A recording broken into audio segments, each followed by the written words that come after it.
अस्सलामुअलैकुम वरहमतुल्लाहि वबरकातुहू। व्यूवर्स, मैं डॉक्टर अज़हर हुसैन अपने YouTube channel doctor Azhar Hussain official से आपसे मुखातिब हूँ। आज का हमारा एक बड़ा कॉमन टॉपिक है जिसकी काफ़ी फरमाइश मुझे इनबॉक्स में पर्सनली अपने पेशेंट्स की तरफ से भी और व्यूवर्स की तरफ से भी आ रही थी। आज उसी टॉपिक को डिस्कस करना है जो कि हेयर फॉल है। हेयर फॉल बहुत ज़्यादा कॉमनली आजकल देखा जा रहा है, जो कि लेडीज़ और जेंट्स दोनों में ऑलमोस्ट यकसां ही होता है। इसमें अगर हम बालों की नशोनुमा का जिक्र करें तो ये 3 मराहिल में होती है, जिनमें सबसे पहला मरला एनाजिन, दूसरा जो होता है वो कैटिजिन फेस होता है, और जो थर्ड फेस है वो टेलोजिन फेस होता है। इन 3 मराहिल में बालों की नशोनुमा बेसिकली हुआ करती है। एनाजिन फेस का अगर जिक्र करें तो ये 3 से 5 साल तक रहता है। ये बहुत ही फ़आल फेस होता है, जिसमें बालों की जड़ें जो हैं वो तेज़ी से तकसीम होती हैं और इसके नतीजे में बाल बढ़ना शुरू होते हैं। एक मुकर्ररा वक़्त में तकरीबन 85% बाल इस मरहले में होते हैं। सेकंड फेस जो है कैटेजिन फेस, इसमें अगर देखा जाए तो एस्टिमेटली 1 से 3% बाल इस मरले में होते हैं और तकरीबन 10 से 20 दिन तक ये फेस जो है वो कंटिन्यू रहता है। और इसमें बालों की स्ट्रेंथ जो है, बालों की लंबाई जो है, बालों की नशोनुमा जो है वो बढ़ना शुरू होती है। और जब ये इसकी स्ट्रेंथ, बालों की नशोनुमा 10 से 20 दिन के बाद बढ़ना बंद हो जाती है, तो फिर टेलोजिन फेस जो है वो शुरू हो जाता है।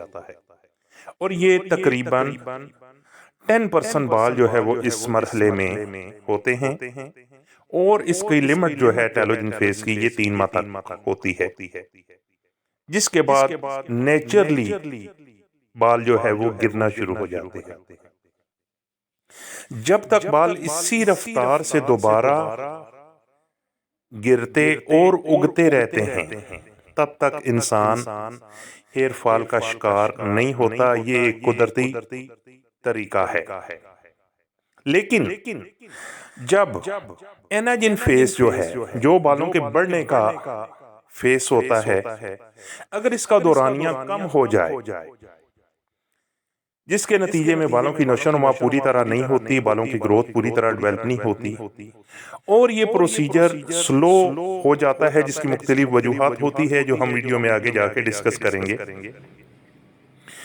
तो इसके साथ बालों की ग्रोथ न होने की वजह से बाल जो है वो तेजी के साथ गिरना शुरू हो जाते हैं और ये हेयर फॉल जो है वो कहलाता है। इसका अगर इसकी वजूहात का तज़किरा करें तो कुछ कॉमन वजूहात होती हैं जो मेल फीमेल में दोनों में देखी जाती हैं, और कुछ सेपरेट वजूहात होती हैं जो सिर्फ फीमेल में ही देखी जा सकती हैं। दोनों मेल और फीमेल,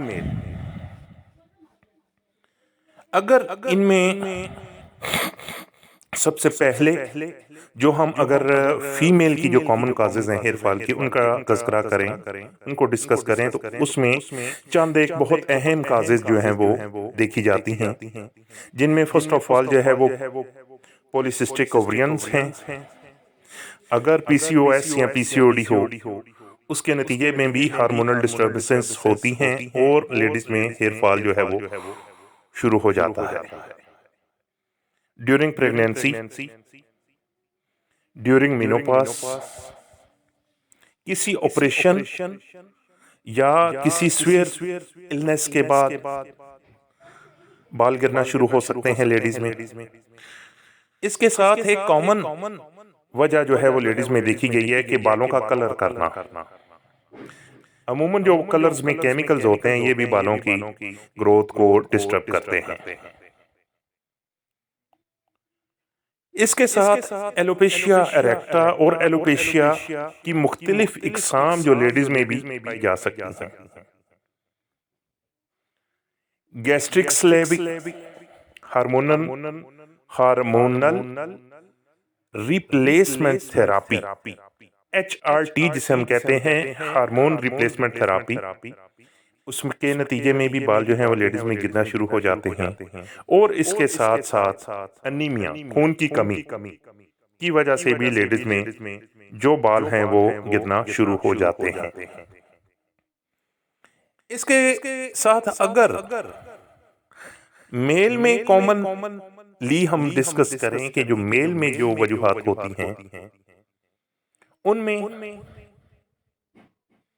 कुछ मखसूस विटामिन्स की कमी,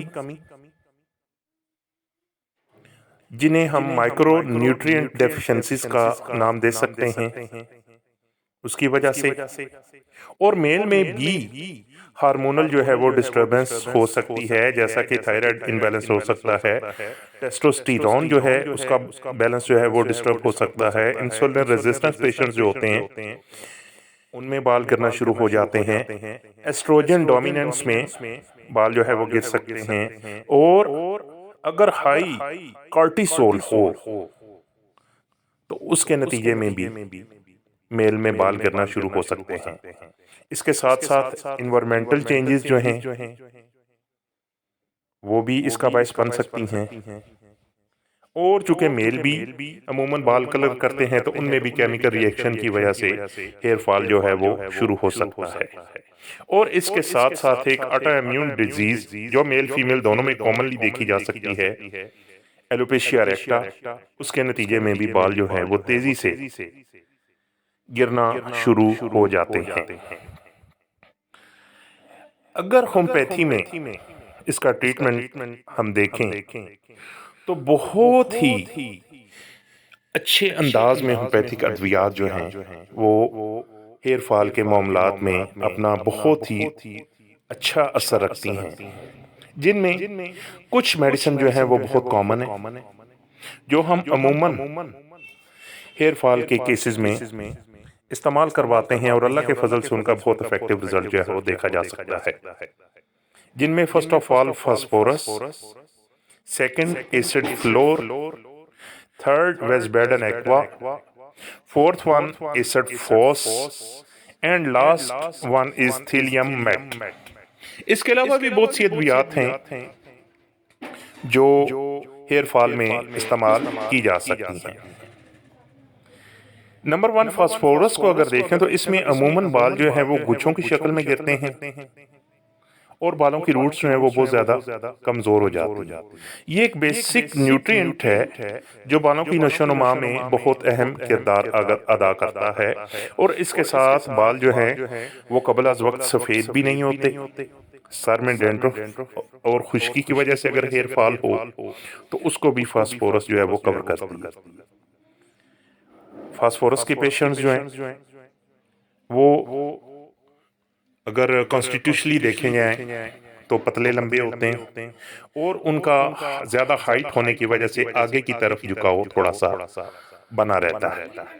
अगर ऐसे पेशेंट्स को हेयर फॉल की कैफियत हो तो उनको 30 CH जो है फास्फोरस 30 CH रेगुलर इस्तेमाल करवाने से उनके हेयर फॉल को मुकम्मल तौर पे रोका जा सकता है। सेकंड मेडिसिन जो है वो एसिड फ्लोरिकम है। एसिड फ्लोरिकम में ये एक एलोपेशिया एरेक्टा की इंतहाई टॉप ऑफ लिस्ट मेडिसिन है। इसके साथ ही एलोपेशिया एरेक्टा के धब्बों में बालों की दोबारा नशोनुमा को बहुत तेजी से शुरू करती है, और बालों की जो रूट्स जो हैं वो मुकम्मल तौर पे एलोपेशिया एरेक्टा की वजह से डैमेज होना शुरू हो जाती हैं, उनको बहुत अच्छे अंदाज में ये रीडेवलप करने में इंतहाई मुआवनत करती है। इसके साथ साथ टाइफाइड फीवर या आम बुखार जो लंबा अरसा तक इंसान के जिस्म में रहे, और उसके बैड फैक्ट्स के तौर पे अगर हेयर फॉल शुरू हो तो उसमें भी एसिडम फ्लोरिकम इंतहाई अहम किरदार अदा करती है। अगर एसिडम फ्लोरिकम का इस्तेमाल करवाना हो या कुछ पेशेंट जहाँ कुछ अलामात जो मैंने ऊपर तज़किरा किया, अगर कुछ मरीजों में ये अलामात जाहिर हों तो एसिड फ्लोर 30 CH में 5 कतरे थोड़े से पानी में डाल के 3 टाइम सुबह दोपहर शाम 3 से 4 माह मरीज को इस्तेमाल करवाए जा सकते हैं। और इसके साथ with the grace of God 100% बाल जो है वो दोबारा रीबिल्ड होना शुरू हो जाते हैं। थर्ड जो मेडिसिन है इसमें है वाइसबैडन एक्वा। ये भी बेसिकली एक टॉनिक है जो बालों की रूट्स को और इन तीनों फेसिस को प्रॉपरली, जो मैंने जिनका जिक्र ऊपर किया, उनको प्रॉपरली मुस्तकिल तौर पे जारी रहने में अहम किरदार अदा करता है। ये बालों को दोबारा रीबिल्ड होने में मदद करता है।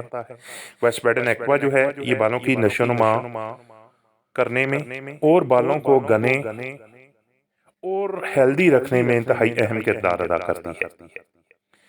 ये भी उन मेडिसिन में से एक है जिनमें बाल जो है वो कबल अज़ वक्त सफेद होना शुरू हो जाते हैं। वाइसबैडन एक्वा अगर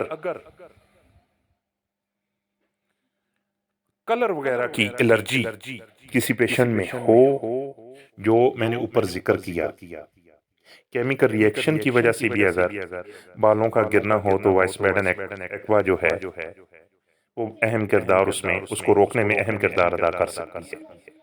इसको भी 30 CH में 5 कतरे दिन में 3 दफा थोड़े से पानी में डाल के इस्तेमाल करवाए जा सकते हैं। इस लिस्ट में जो चौथी दवा है वो है एसिड फॉस। इसको बेसिकली एक टॉनिक के तौर पे बहुत सारे अमराज में इस्तेमाल करवाया जाता है। स्पेसिफिकली अगर हेयर फॉल का जिक्र करें तो किसी गम, सदमे या स्ट्रेस की वजह से अगर इंसान में बाल गिरना शुरू हो जाएं और बाल कबल अज वक्त सफेद होना शुरू हो जाएं, दाढ़ी और मूंछों के बाल गिरना शुरू हो जाएं और वो भी कबल अज वक्त सफेद होना शुरू हो जाएं, तो उनके लिए इंतहाई अहम दवा जो है वो एसिड फॉस हुआ करती है। ये दवा जिस्म में बहुत सारी डेफिशिएंसीज को रिकवर करने में अहम किरदार अदा करती है। एसिड फॉस के पेशेंट अगर कोई ऐसा मरीज जिसमें ये अलामात पाई जाएं तो एसिड फॉस 5 कतरे दिन में 3 दफा 5 से 6 माह से इस्तेमाल करवाए जा सकते हैं। हेयर फॉल के साथ साथ जिस्म में बहुत सारी डेफिशिएंसीज को भी एसिड फॉस रिकवर करता है। जो हमारी लास्ट मेडिसिन है इस टॉपिक पे वो है थीलियम मेट। थीलियम मेट का जो पेशेंट है वो बेसिकली शदीद थका हुआ होता है और बहुत ज्यादा कमजोरी महसूस करता है और इसके साथ साथ फ्लू, नज़ला, ज़ुकाम, रेशा या बुखार और इन अलामात की वजह से, वीकनेस की वजह से या नज़ला, ज़ुकाम, रेशा, बुखार की वजह से अगर हेयर फॉल शुरू हो तो उसकी जो टॉप ऑफ लिस्ट दवा है वो थीलियम मेट हुआ करती है। थीलियम मेट में जो बाल हैं वो ज्यादातर खोपड़ी पर या धब्बों में बालों का आम गिरना देखा जा सकता है। जो सर की ऊपर वाला हिस्सा है उसमें अगर बाल गिरना शुरू हो तो उसकी एक बहुत अच्छी दवा थीलियम मेट हुआ करती है। थीलियम मेट को भी 30 CH पोटेंसी में 5 कतरे दिन में 3 दफा इस्तेमाल करवाए जा सकते हैं। इसके साथ साथ पेशेंट्स को चाहिए कि वो अपनी डाइट का खास ख्याल रखे और बालों की नशोनुमा के लिए जो है वो प्रॉपर उनकी देखभाल करे और इन अद्वियात को अलामात के मुताबिक इस्तेमाल करे। ये वीडियो जो है वो मालूमाती तौर पर बनाई गई है जो अवामुन नास के लिए अवेयरनेस का काम करती है। अगर किसी पेशेंट ने ये अद्वियात इस्तेमाल करनी हो तो वो अपने करीबी होम्योपैथिक डॉक्टर से मशवरा करके इसका इस्तेमाल जो है वो कर सकता है। इसके साथ साथ मैं एक और टिप देना चाहता हूँ। ऐसे अफराद जिनके बाल बहुत पतले हैं और तेजी से गिरते हैं वो अर्निका क्याऊ और जबरौंडी क्याऊ दोनों को ले लें। ऑयल वो ऑलिव ऑयल भी ले सकते हैं या सरसों का तेल भी ले सकते हैं। हाथ में थोड़ा सा तेल डालें और तीन कतरे अरनिका के आओ और 3 कतरे जबरौंडी के आओ उसमें मिक्स करके सर में हल्के हाथ से उसकी मालिश कर लें और ये प्रोसीजर वो 2 से 3 माह रेगुलर करें। इसके साथ बाल घने, स्याह और बालों की नशोनुमा जो है वो बहुत ज्यादा बेहतर होना शुरू हो जाएगी। ये मालूमात अगर आपको अच्छी लगें या इससे ऐसी मजीद वीडियोस अगर आप देखना चाहें तो प्लीज़ मेरे चैनल को सब्सक्राइब करें, मेरी वीडियोस को लाइक करें और अवामुन नास की फलाह व बहबूद के लिए इनको आगे शेयर ज़रूर करें। जज़ाकुमुल्लाह खैर। अल्लाह हाफिज़।